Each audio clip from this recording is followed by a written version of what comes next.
전능하사 천지를 만드신 하나님 아버지를 내가 믿사오며 그 외아들 우리 주 예수 그리스도를 믿사오니 이는 성령으로 잉태하사 동정녀 마리아에게 나시고 본디오 빌라도에게 고난을 받으사 십자가에 못 박혀 죽으시고 장사한 지 사흘 만에 죽은 자 가운데서 다시 살아나시며 하늘에 오르사 전능하신 하나님 우편에 앉아 계시다가 저리로서 산 자와 죽은 자를 심판하러 오시리라.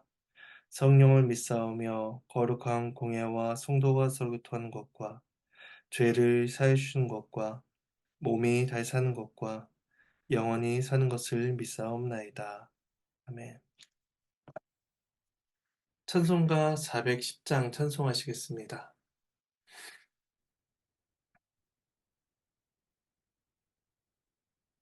410장 1절과 4절을 찬송하시겠습니다. 찬송하시겠습니다. 내 마음에 한 노래 있어 나 즐겁게 늘 부르네.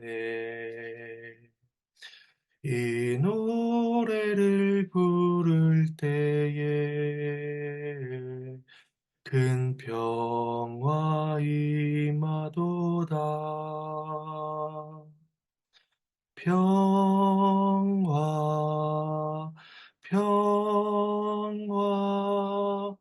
하나님 주신 선물. 그 놀라운 주의 평화, 하나님 선물일세. 이 평화를 얻으려고 주 앞으로 나아갈 때 주 예수님 우리에게 이 평화 주시도다. 평화, 평화, 하나님 주신 선물. 그 놀라운 주의 평화, 하나님 선물일세. 네, 함께 보실 말씀은 신명기 12장입니다. 신명기 12장 1절에서 19절까지 말씀입니다. 말씀은 본문을 살펴가는 가운데 봉독하도록 하겠습니다. 주의 말씀을 나누겠습니다. 신명기 12장부터 26장까지는 본격적인 율법의 강론이 이어집니다. 26장까지의 내용 중에는 앞서서 출애굽기, 레위기, 민수기에서 이미 가르쳐진 교훈도 있었고 또 그렇지 않고 새로이 등장하는 교훈도 있습니다. 모세는 이를 통해서 이스라엘의 가나안 정착 이후에 지켜야 할 율법을 종합하고 그들이 여호와의 말씀에 철저히 순종해야 한다라는 것을 촉구하고 있습니다. 1절 말씀을 봉독하도록 하겠습니다. 내 조상의 하나님 여호와께서 내게 주셔서 차지하게 하신 땅에서 너희가 평생에 지켜 행할 규례와 법도는 이러하니라. 모세는 이스라엘을 너라는 단수로서 부르고 있습니다. 이 명령을 듣는 이스라엘은 100만 명, 200만 명이 넘는 큰 무리이지만 모세는 그들을 단수로 지칭합니다. 그 이유는 이스라엘이 언약이라는 하나의 은혜로 묶여져 있기 때문입니다. 그들 중에는 나이, 성별, 지파, 재물 등의 차이가 있었지만 그 모든 것은 언약 앞에서 아무런 차별을 가져오지 않았으며 오히려 그들은 한 언약, 한 믿음 하에서 동일한 말씀의 요구를 받고 있던 것입니다. 또한 약속의 땅은 아직 점령되지 않았지만 여호와께서 내게 주셔서 차지하게 하신 땅이라는 표현과 함께 이미 그들의 확실한 소유로서 언급이 되고 있습니다. 그러므로 이스라엘은 그 땅에 들어가 하나님의 규례와 법도를 지켜 행해야 했습니다. 하나님이 주신 땅이니 하나님의 뜻대로 살아야 하는 것은 당연한 일이었습니다.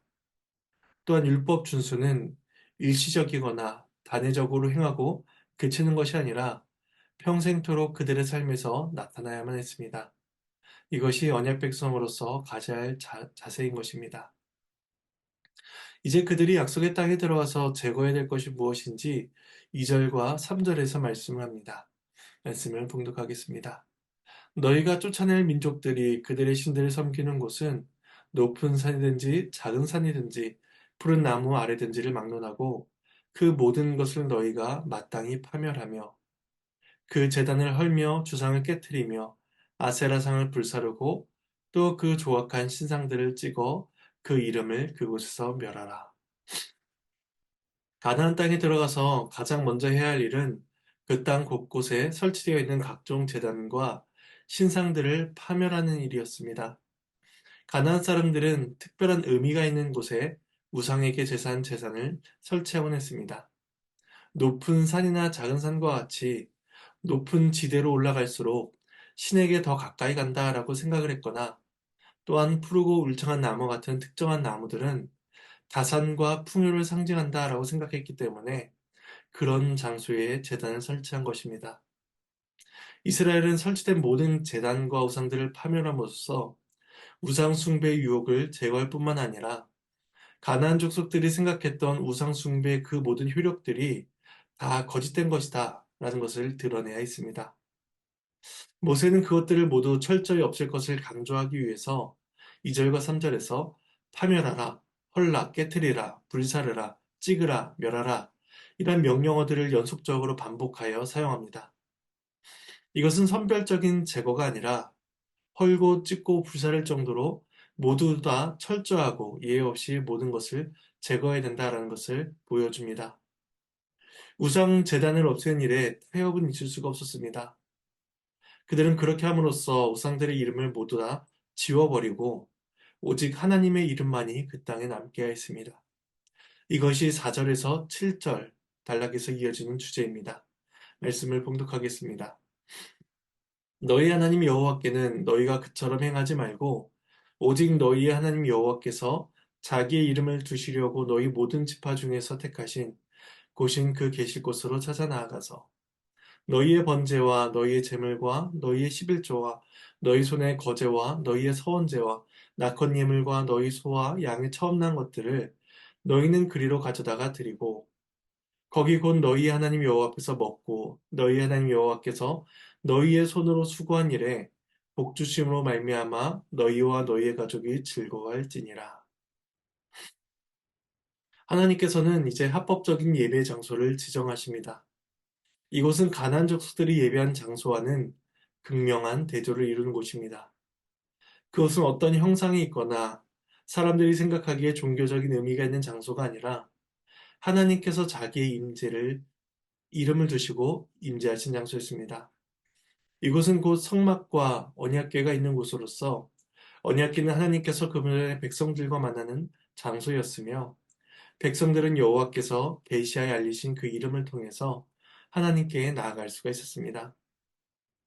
그래서 6절은 지정된 곳에서 드려야 할 제물의 형태가 나옵니다. 근데 이때 너희의 번제와 너희의 제물이다 라고 말씀을 시작하고 있는데 이때 제물은 희생제사를 가리킨다고 볼 수가 있습니다.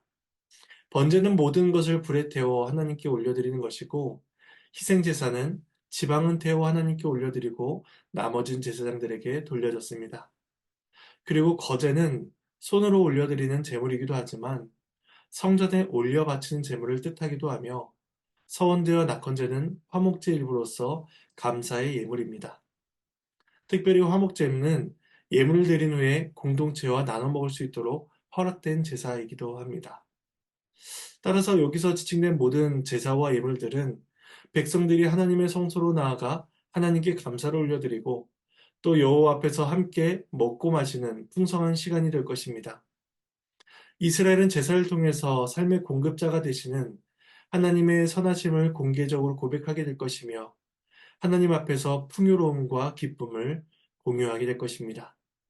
그래서 7절 중간부에 이렇게 말씀합니다. 너희 하나님 여호와께서 너희의 손으로 수고한 일에 복주심으로 너희와 너희의 가족이 즐거워할지니라. 이제 제사는 감사요, 개인적인 기쁨인 동시에 공동체적인 즐거움의 고백이기도 한 것입니다. 이어지는 8절에서 12절 말씀을 봉독하겠습니다. 우리가 오늘 여기에서는 각기 소견대로 하였거니와 너희가 거기에서는 그렇게 하지 말지니라.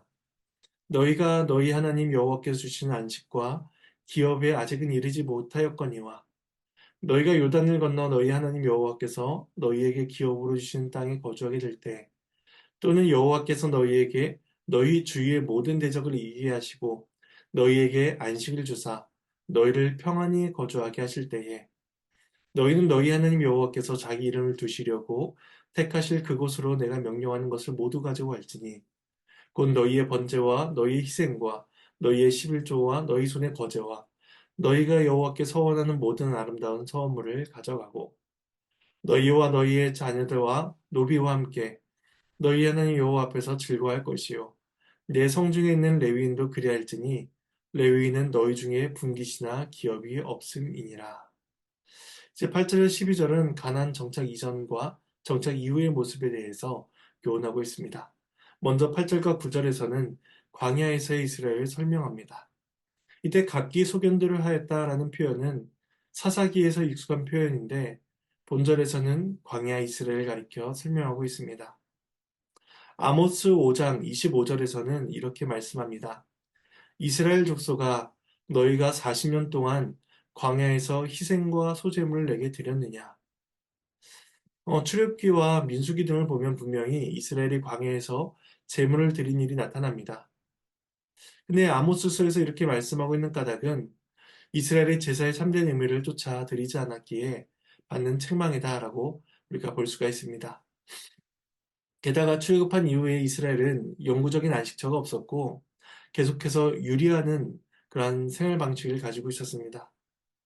그러므로 이 광야에서의 생활은 약속의 땅에서 행해질 종교 생활의 전형이 될 수가 없었습니다. 약속의 땅에 들어간다면 그곳에 맞는 신앙생활을 이어가야만 했던 것입니다. 그래서 10절과 12절은 가나안 정착 후에 그들이 행할 모습이 무엇인가를 설명합니다. 먼저 이스라엘은 자신들이 그 땅에 어떻게 정착하게 되었는지를 기억해야 했습니다.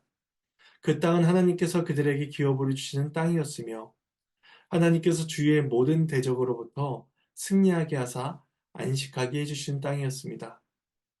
그러므로 이스라엘은 하나님의 은혜를 기억하며 하나님께서 지정하신 장소로 나아가 하나님을 예배해야 했습니다. 하나님께서 지정하지 않은 장소로 나아간다는 것은 2절과 3절에서 말씀한 바와 같이 가나안 족속들의 종교 형태를 따라가는 것과 같은 일이었습니다.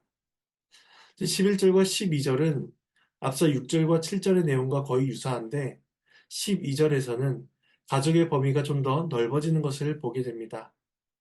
7절에서는 너희의 가족이 즐기라 라고 말씀하였는데 12절에서는 자녀를 동반해야 하고 노비와 더불어 성중에 거하는 레위인까지도 함께 즐거워하라 라고 명하고 있기 때문입니다. 민수기 18장에서는 레위인들이 이스라엘 백성들의 11조를 받고 살아가야 된다라고 가르치고 있는데 이로 보건대 이스라엘의 신앙은 당시 레위인들의 생활에 많은 영향을 끼치게 되었을 것입니다. 그러므로 이스라엘 백성들은 노비뿐만 아니라 레인들까지도 함께 신앙생활의 기쁨을 누릴 수 있도록 해야 했던 것입니다. 이제 13절과 14절은 다시 한번 지정된 장소의 중요성을 강조하고 있습니다. 말씀을 봉독하겠습니다. 너는 삼가서 내게 보이는 아무 곳에서나 번제를 드리지 말고 오직 너희 한 지파 중에 여호와께서 택하실 그곳에서 번제를 드리고 또 내가 내게 명령하는 모든 것을 거기서 행할지니라. 이 구절은 12장 초반부의 말씀을 다시 상기시켜 주는데 조금은 강조점이 다르다는 것을 알 수가 있습니다. 왜냐하면 2절과 4절에서는 이방 성소와 제단을 파괴하라 라는 명령과 가나안 사람들의 방식으로 예배하지 말라는 명령이 주어졌습니다. 그런데 본절에서는 합법적이지 않은 장소에서 제사를 드리고자 하는 유혹에 대해서 경계하며 택하실 그 장소, 그곳에서만 제사를 드려야 한다라고 강조하고 있습니다. 15절과 16절은 이제 식용 도축과 관련해서 말씀을 하고 있습니다. 말씀을 봉독하겠습니다. 그러나 내 하나님 여호와께서 내게 주신 복을 따라 각성에서 내 마음에 원한 대로 가축을 잡아 그 고기를 먹을 수 있나니 곧 정한 자나 부정한 자를 막론하고 노루나 사슴을 먹는 것 같이 먹으려니와 오직 그 피는 먹지 말고 물같이 땅에 쏟을 것이며 가나안 땅에 들어가게 되면 고기를 도살하고 자유롭게 먹는 것은 합법적으로 허락된 일이었습니다. 그러니까 도살과 식사는 어느 곳에서나 자유롭게 이루어질 수 있는 일이었으며 그것을 위해서 의식적으로 정결해져야 될 필요는 없었습니다. 하지만 유일한 한 가지 제한은 피를 먹어서는 안 되며 그것을 물같이 땅에 쏟아야 된다는 것이었습니다. 피는 하나님께 주신 생명을 상징하기 때문에 도살이 어떠한 환경에서 이루어지든지 간에 존중받아야 했던 것입니다. 하지만 성소에서 바쳐지는 제물에 대한 명령은 좀 더 구체적인 내용들이 따른다라는 것을 보게 됩니다. 마지막으로 17절에서 19절 단락을 봉독하겠습니다. 너는 곡식과 포도주와 기름의 11조와 내 소와 양의 처음 난 것과 내 소원을 갚는 예물과 내 낙헌 예물과 내 손의 거제물은 내 각 성에서 먹지 말고 오직 내 하나님 여호와께서 택하실 그곳에서 내 하나님 여호와 앞에서 너는 내 자녀와 노비와 성중에 거주하는 레위인과 함께 그것을 먹고 또 내 손으로 수고한 모든 일로 말미암아 내 하나님 여호와 앞에서 즐거워하되 너는 삶과 내 땅에 거주하는 동안에 레위인을 저버리지 말지니라. 하나님의 말씀입니다. 하나님께 감사합니다. 이제 여기에서 언급되는 모든 항목들은 모두 하나님께 드려진 것들이기 때문에 사람이 그것을 자기가 거하는 장소에서 먹을 수가 없었습니다.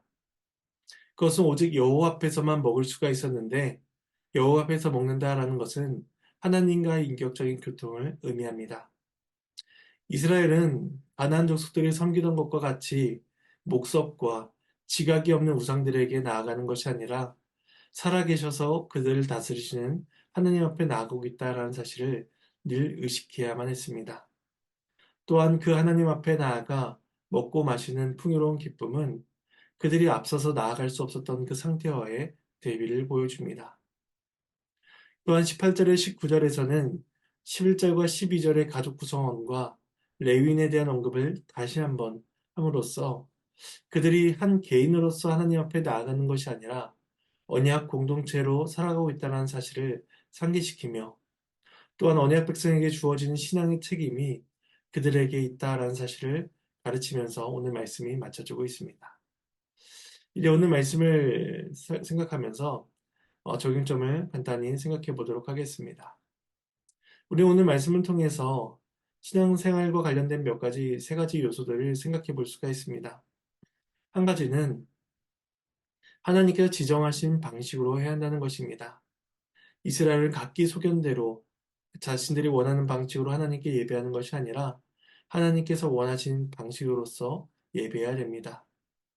마찬가지로 우리 또한 하나님께서 말씀을 통해서 가르치신 방식으로 하나님을 예배해야 되며 하나님께 영광 돌려야 합니다. 두 번째 적용점은 하나님께서 지금까지 그들을 인도하신 은혜를 기억해야 한다는 것입니다. 하나님께 그 땅을 주셨으며 또한 모든 적군들을 다 물리친 그때를 기억하며 이스라엘 하나님께 감사하며 나아가야 했습니다. 우리의 모든 예배는 하나님께서 우리에게 베풀어 주신 그 언약의 은혜들을 기억하며 감사로서 나아가는 것임을 우리 또한 기억해야 할 것입니다.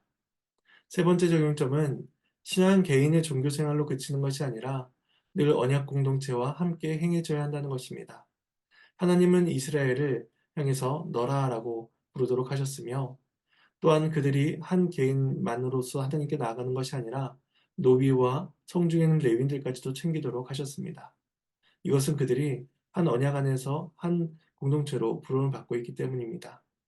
우리 또한 한 교회로 부름을 받고 있다는 사실을 생각하며 한 믿음, 한 성령, 한 소망 안에서 살아간다는 사실을 늘 마음에 붙들고 함께 신앙의 유익을 세워나가야 할 것입니다. 그렇게 하나님 앞에 나아갈 때 우리는 여호와 앞에서 먹으며 여호와 앞에서 함께 즐거워하는 복을 누리게 될 것입니다. 이 복이 저와 여러분 가운데 함께 있기를 간절히 소망합니다. 제가 잠시 기도하도록 하겠습니다. 하나님의 은혜에 감사를 드립니다. 오늘 말씀을 통하여서 이스라엘이 가나안 땅에 들어가서 지켜야 될 율법과 또 하지 말아야 될 것이 무엇인지를 교훈받게 하심에 감사를 드립니다. 이것을 통하여서 우리가 하느님 앞에서 어떻게 살아가야 하는지, 또 하나님 앞에 예배할 때 가져야 될 자세와 마음이 어떠한 것인지를 돌아보게 하셔서 하나님께 모든 감사와 영광을 올려드리게 하여 주시옵고, 또 하나님 앞에 나아갈 때에 하나님께 지정하신 방식으로서 온전히 예배를 드리며 또 함께 한 마음으로 나아가는 예배 공동체가 될 수 있도록 도와주시옵소서. 이를 통하여서 하나님 앞에서 먹고 마시는, 하나님 앞에서 풍요로움을 누리는 그 즐거움과 기쁨을 누리기를 간절히 소망하옵나이다. 감사를 드리옵고 이 모든 말씀 예수님의 이름으로 기도합니다. 네. 네, 주님께서 가르치신 기도로 마치겠습니다. 하늘에 계신 우리 아버지여, 이름이 거룩히 여김을 받으시오며 나라가 임하시오며 뜻이 하늘에서 이루어진 것 같이 땅에서도 이루어지리이다. 오늘날 우리에게 일용할 양식을 주시옵고 우리가 우리에게 죄 지은 자를 사하여 준 것 같이 우리의 죄를 사하여 주시옵고 우리를 시험에 들게 하지 마시옵고 다만 악에서 구하시옵소서. 나라와 권세와 영광이 아버지께 영원히 있사옵나이다. 아멘.